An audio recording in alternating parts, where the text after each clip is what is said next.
ये question NCERT की class 12 chapter solution से लिया गया है। ये एग्जाम्पल फर्स्ट है जो पेज नंबर 4 में है। तो चलिए क्वेश्चन क्या कह रहा है, calculate the mole fraction of ethylene glycol in A solution containing 20% of C2H6O2। मतलब एक सॉल्यूशन है जिसमें 20% इथाइलिन ग्लाइकॉल है।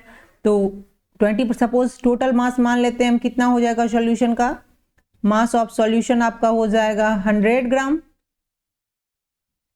तो मास ऑफ इथाइलिन ग्लाइकॉल क्या हो जाएगा, C2H6O2 का मास हो जाएगा 20% है, तो ये हो जाएगा आपका 20 ग्राम। और सॉल्यूशन में कुछ दिया नहीं गया है तो वाटर का रख लेते हैं। तो मास ऑफ वाटर क्या हो जाएगा H2O का, ये बच जाएगा 100 - 20 तो 80 ग्राम। ठीक है, अब आपको निकालना है मोल फ्रैक्शन। तो मोल फ्रैक्शन का फॉर्मूला क्या हो जाता है, मोल फ्रैक्शन ऑफ क्या, इथाइलिन ग्लाइकॉल का। तो ये C2H6O2 का अगर आप निकालोगे तो इसका number of moles of ethylene glycol C2H6O2 by total moles. तो टोटल मोल्स में क्या आ जाएगा, इथाइलिन ग्लाइकॉल का मोल प्लस H2O का मोल। ओके, तो सबका मोल निकाल लेते हैं। तो number of moles equal to क्या होता है, given mass by molar mass. तो मोल्स ऑफ अगर आप निकालेंगे नंबर ऑफ मोल्स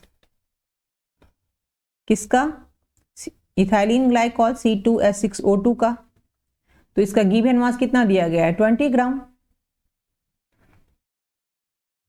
और इसका अगर आप मोलर मास निकालेंगे C2H6O2 का तो ये आपका आ जाएगा 62 ग्राम पर मोल। मोलर मास में हम क्या करते हैं, टोटल एटॉमिक मास को ऐड करते हैं और जितने नंबर है जैसे C2 है तो ये क्या हो जाएगा 12 × 2 प्लस 1 × 6 प्लस 16 × 2 करके सब ऐड कर दोगे तो 62 ग्राम पर मोल। और इसको आप कैलकुलेट कर लो, यहाँ ग्राम से ग्राम कैंसिल हो जाएगा और ये आपका आ जाएगा 0.322 मोल। ऐसे ही हम क्या करेंगे, मोल ऑफ H2O निकाल लेंगे। तो इसका कितना दिया गया है 80 ग्राम मास, इसका मोलर मास क्या हो जाएगा 18 ग्राम पर मोल।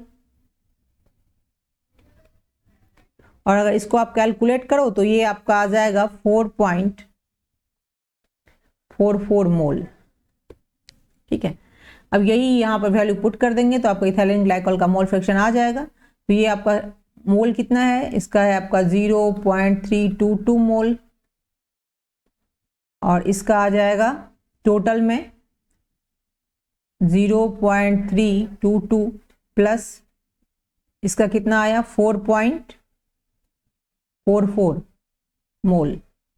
इसको आप कैलकुलेट कर लो तो ये आपका आ जाएगा 0.068।